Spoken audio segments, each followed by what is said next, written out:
Nous, notre métier, c'est de nourrir la population, de nourrir nos concitoyens. On est très fiers de faire ce métier-là pour cette raison. Mais aujourd'hui, elle est clairement en danger au niveau européen.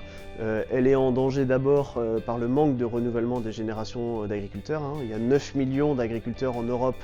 On annonce que la moitié va partir à la retraite dans les 10 ans à venir. On perd à peu près 1000 fermes par minute dans l'Union européenne. Donc voilà, on a un vrai sujet de ce côté-là.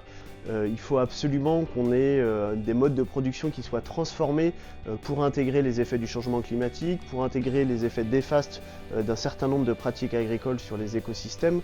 Et donc pour ça, on a absolument besoin d'avoir des prix qui soient justes et stables grâce à des marchés agricoles mieux régulés au niveau européen et aussi d'incitations beaucoup plus fortes à la transition agroécologique. Je considère que je produis du lait sur ma ferme avec 60 vaches laitières et effectivement j'essaye de travailler le plus possible avec la nature selon un mode de production agroécologique. Donc par exemple c'est des vaches qui pâturent énormément quasiment toute l'année. J'ai implanté beaucoup de haies sur ma ferme pour à la fois protéger les vaches mais aussi stocker du carbone. On essaye de vraiment être ancré dans le territoire, à travailler avec les autres agriculteurs pour donner une vie dans nos campagnes.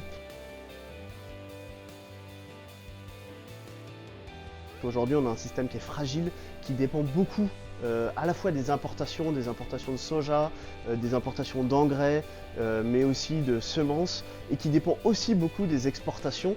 Et donc on voit bien qu'à la moindre crise, que ce soit le Covid, la guerre en Ukraine ou dernièrement les taxes des États-Unis, on voit bien qu'on est sur un système qui est extrêmement fragile et qu'il faut donc renforcer, notamment via une meilleure autonomie stratégique. Il faut relocaliser un maximum de choses en Europe et à la fois sur la production, donc avoir des modes de production beaucoup plus autonomes, beaucoup plus économes, beaucoup plus agroécologiques, mais aussi des outils de transformation dans tous les territoires pour vraiment maximiser la production d'aliments locaux de bonne qualité au service de nos concitoyens.